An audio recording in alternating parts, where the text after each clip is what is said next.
देख रहे हैं 5 का प्रहार, आपके साथ मैं हूं श्वेता त्रिपाठी।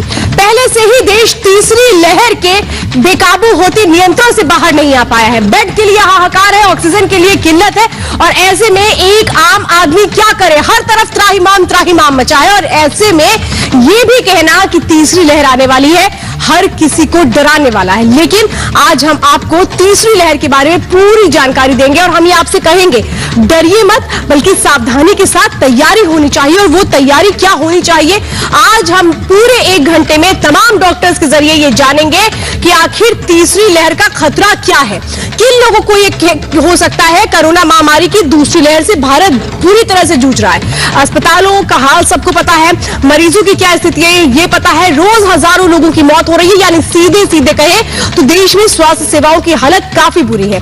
और ऐसे में पहले से ही ये अंदेशा जताया जा रहा था कि अगर देश में कोरोना की तीसरी लहर आई तो क्या होगा। अब केंद्र सरकार ने भी इसको लेकर गंभीर चेतावनी दी है, और ऐसे में पहले से लचर स्वास्थ्य व्यवस्था के जरिए हम क्या तीसरी लहर का सामना कर पाएंगे, क्या तीसरी लहर पर हम प्रहार कर पाएंगे अपनी इन व्यवस्थाओं के जरिए। और आज 5 के प्रहार में जो सवाल 5 होंगे वो सीधे आपसे जुड़े हुए होंगे।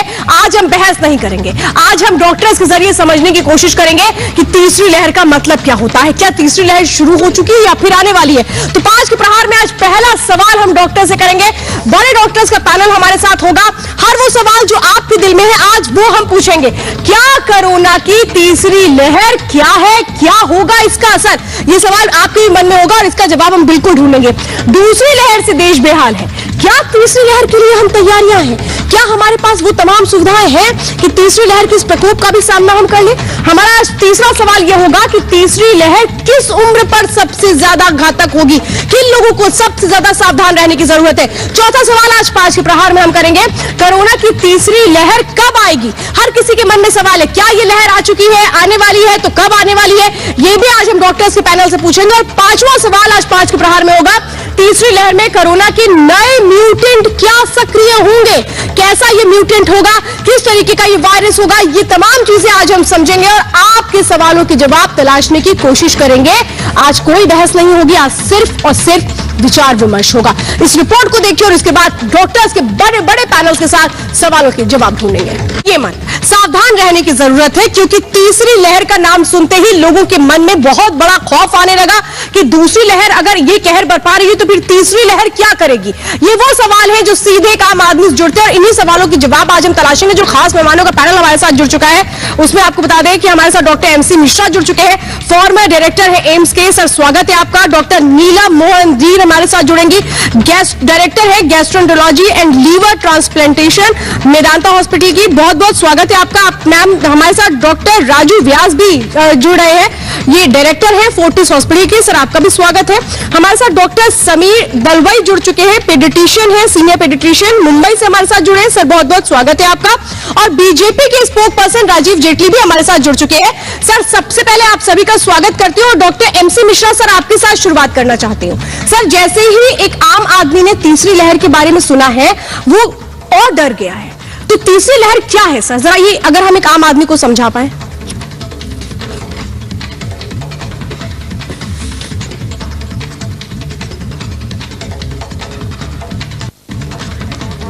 डॉक्टर MC मिश्रा सर मैं आपके साथ जुड़ने की कोशिश करूंगी, मुझे लग रहा है अभी आप कहीं और कनेक्ट है।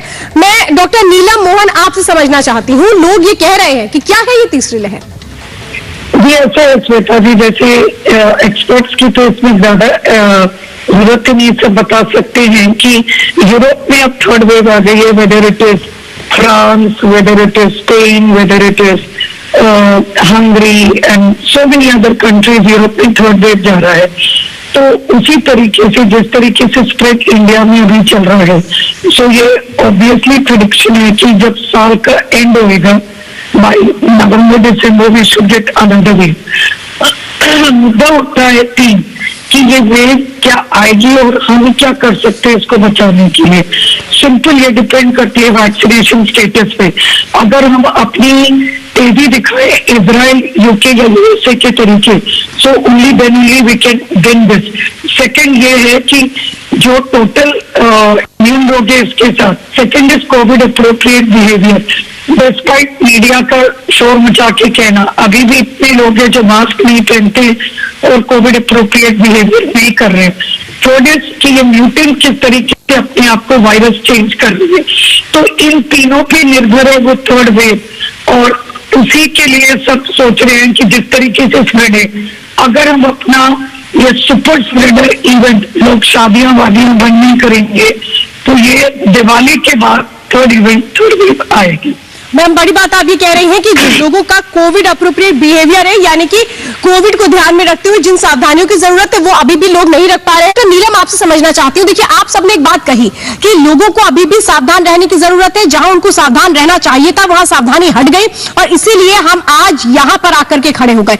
मैं आपके जरिए नीलम जी चाहती हूं कि आप लोगों को एक संदेश दें कि क्यों उनके लिए अभी भी कड़ाई करना जरूरी है। कोरोना को हल्के में तो कोई ले ही नहीं सकता। देखिए, अगर हम वैक्सीनेशन भी देंगे तो उसकी इम्यूनिटी 2 डोजेस के 2 हफ्ते बाद होएगी। तो जो आपका इमीडिएट प्रोटेक्शन है वो सिर्फ करो मास्क है।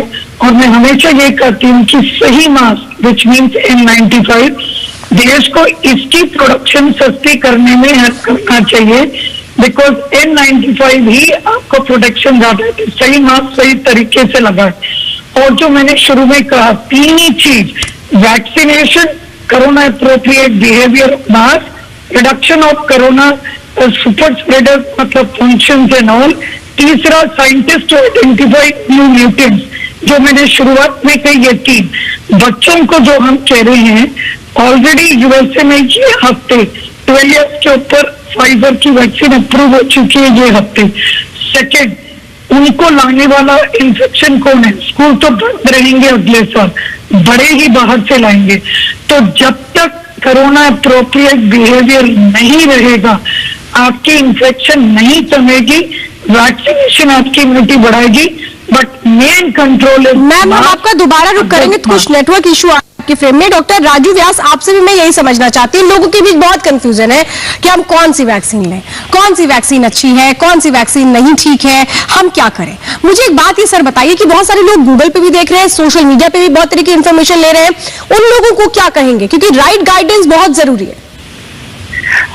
आज की तारीख में जो हिंदुस्तान में जो हमारे पास 2 वैक्सीन उपलब्ध है, या आने वाले दिनों में जो नए वैक्सीन भी आएंगे, जैसे कि स्पुतनिक हो गया या कोई और वैक्सीन जैसे फाइजर या कोई और भी कंपनी की वैक्सीन आएगी, वो हिंदुस्तान में सबसे पहली बात तो यही कि तभी लॉन्च की जाती है जबकि हम लोग अपनी ट्रायल जो है वो पूरी कर चुके हैं। और आज की तारीख में जो 3 वैक्सीनेशन आने वाले, जो 2 तो हमारे पास उपलब्ध है और तीसरी थोड़े दिनों में उपलब्ध हो जाएगी, वो तीनों ही जो वैक्सीन है वो बहुत ही सेफ है।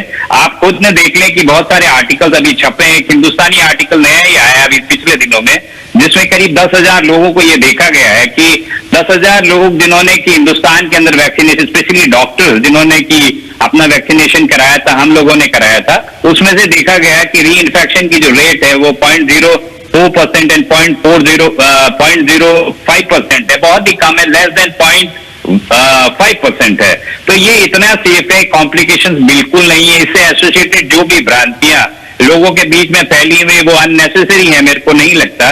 क्योंकि आप देखें कि जितने भी फ्रंट लाइन वर्कर्स हैं अपना कोविड वैक्सीनेशन लगाने के साथ ही अपना तेजी से कार्य भी कर रहे हैं, जैसे कि डॉक्टर्स हो गए, पैरामेडिकल स्टाफ हो गया, हमारे फ्रंट लाइन और भी वर्कर्स हैं जैसे कि हमारे पुलिसमैन हैं, फौज वाले लोग हैं, आप देखें। और एक सबसे बड़ी बात जो है उसमें ये देखें कि जो इंग्लैंड में एक स्टडी हुई या अमेरिका में थोड़े दिन पहले जो भी स्टडी निकल के आई है, उसमें 2 इंपॉर्टेंट एस्पेक्ट निकल के आए हैं। एक, इंग्लैंड की जो स्टडी थी उसमें उन्होंने 10,000 लोगों का एक सर्वे किया जिन लोगों ने ऑलरेडी वैक्सीनेशन ले ली है, और उन्होंने ये पाया कि उन 10,000 लोगों का जब उन्होंने स्टडी किया तो उन्होंने पाया कि ये लोग जिन्होंने एक सिंगल डोज वैक्सीनेशन ले ली है या 2 डोज वैक्सीनेशन ले ली है, उनका जो है वो हॉस्पिटलाइजेशन का जो इंसिडेंस है वो बहुत ही कम है। आज आप इंग्लैंड में भी अगर इंग्लैंड की बहुत सारी जो रिसर्च पेपर्स आ रहे हैं उससे साफ पता चलता है कि जिन लोगों ने अपना डबल डोज कोविड वैक्सीनेशन करा लिया है उनका इंसिडेंस जो है हॉस्पिटलाइजेशन का बहुत ही मिनिमल है और नहीं के बराबर है, नेग्लिजिबल है।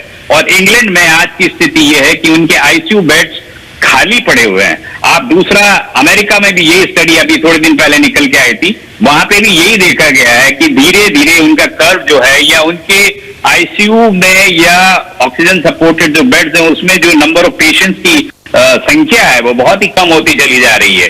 तो इसका तात्पर्य बड़ा सिंपल हुआ, हमने वेस्टर्न वर्ल्ड से और हिंदुस्तानी स्टडीज से ये चीजें सीखनी चाहिए कि वैक्सीनेशन हमारे लिए एक बहुत ही बड़ा हथियार है, जिससे कि हम आने वाले दिनों में तीसरे वेव को या दूसरे से तीसरे वेव में जाने से हम लोग बच पाएंगे। व्यास से जरूर आगे भी जानकारी लूंगी, मेरे पास समय की पाबंदी है सर, लेकिन आप लोगों ने सबने बहुत महत्वपूर्ण जानकारी दी। आप सभी का बहुत बहुत धन्यवाद सर, क्योंकि वैक्सीन बहुत जरूरी है और इसको लेकर आप लोगों ने भी पूरा जोर दिया है कि कोई भी वैक्सीन लगवाने से पीछे ना हटे, क्योंकि अगर आप वैक्सीन लगवा लेते हैं तब आप समझिए तीसरी लहर से बच सकते हैं। क्योंकि जो डॉक्टर्स के पैनल हमारे साथ इस वक्त जुड़े थे, सीनियर डॉक्टर्स यही कह रहे थे, सिर्फ और सिर्फ वैक्सीन ही हथियार है अगर कोरोना की दूसरी और तीसरी वेव को मात देना है तो। और फिलहाल